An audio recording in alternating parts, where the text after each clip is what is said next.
Hello! Okay, guys, are you ready for Chapter 8?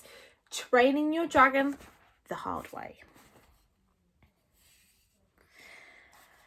Hiccup was still pretty certain, knowing dragons as he did, that yelling was the easiest method of training them. So over the next couple of weeks, he tried yelling at Toothless to see if he could make it work. He tried yelling loudly, firmly, strictly. He looked as cross as he could, but Toothless wouldn't take him seriously. Hiccup finally gave up on the yelling thing when Toothless stole a kipper off his plate one morning at breakfast. Hiccup let out his most fierce and frightening yell, and Toothless just gave him a wicked look and knocked everything else onto the floor with one swipe of his tail. That was it, the yelling as far as Hiccup was concerned. Okay then, said Hiccup, I'll try going to the other extreme. So he was as nice to Toothless as he could possibly be. He gave Toothless the comfiest bit of bed and then lay dangerously balanced on the edge of it himself. He fed him as much kipper and lobster as he wanted. He only did this once, though, as the little dragon just went on eating until he had made himself thoroughly sick. He played games with him for hours and hours. He told him jokes. He brought him mice to eat. He scratched the bit that Toothless really couldn't quite reach in between the spokes on his back. He made the dragon's life as close to dragon heaven as he possibly could. By mid-February, the winter was coming to an end on Berk. The snowy season had turned into the rainy season. It was the kind of weather where your clothes never got dry, no matter what. Hiccup would hang up his sodden tunic on a chair in front of the fire before going to bed at night, and in the morning it would still be wet. Warm and wet rather than cold and wet, but wet nonetheless. The ground all around the village had turned into knee-deep mud. "What in Wooden's name are you doing?" asked Fishlegs. He came across Hiccup, digging a large hole just outside the house. "Building a mud wallow for Toothless," panted Hiccup. "You spoil that dragon, you really do," said Fishlegs, shaking his head.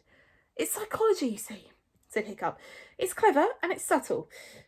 Not like that caveman yelling you're doing with a Horrorcrow." Fishlegs had named his dragon Horrorcrow. The horror bit was to make the poor creature at least sound a bit frightening. The cow bit was because, for a dragon, he really was remarkably like a cow.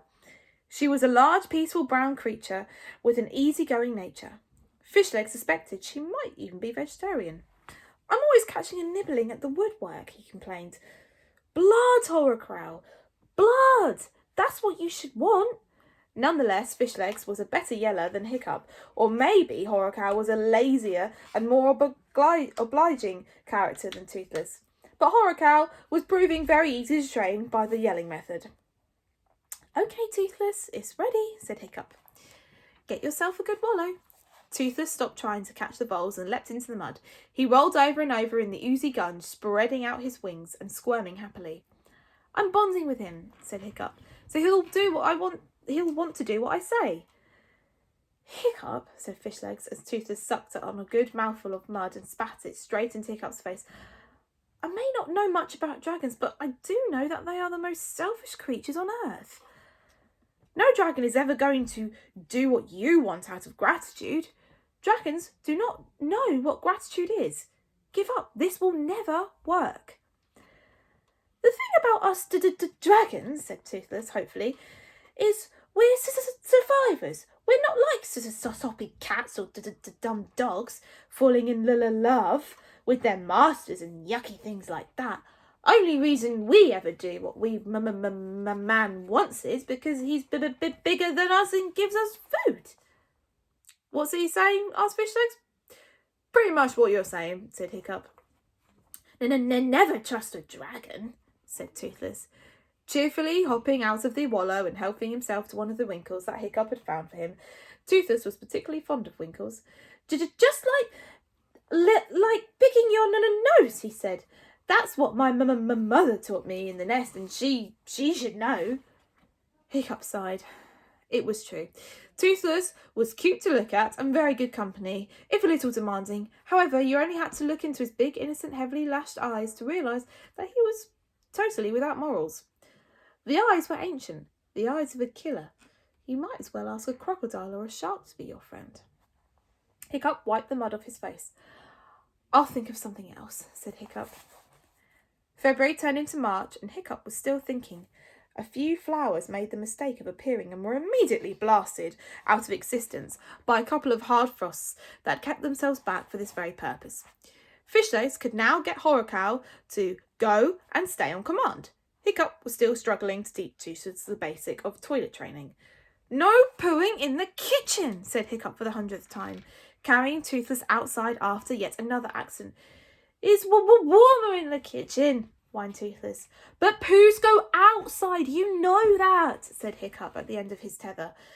Toothless promptly pooed over Hiccup's hands and down his tunic.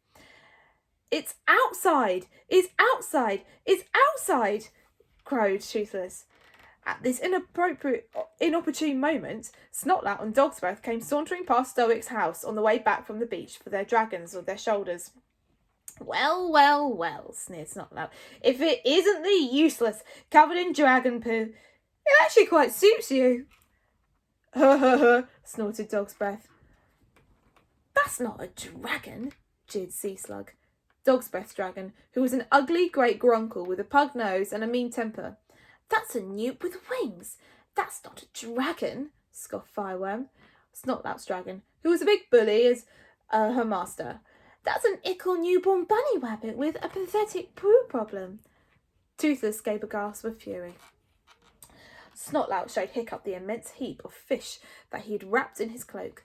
"Look what Fireworm and Seaslug caught down at the beach, and it only took a couple of hours." Fireworm coughed, flexing a shining muscle or two, and looked at her claws in a fake modesty. "Oh, please," she drawled. "It wasn't even concentrating. If I was trying, I could do it in 10 minutes, with one wing tied behind my back." "Excuse me while I throw up," muttered Toothless to Horacow, who was regarding Fireworm with disapproval in his big brown eyes. "We reckon Fireworm could be a bit of a hunting legend," grinned Snotlout.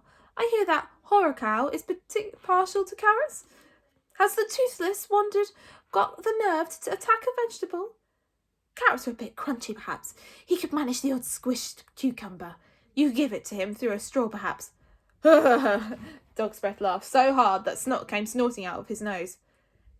"Careful, Dog's Breath," said Fishlegs politely. "Your brains are coming out."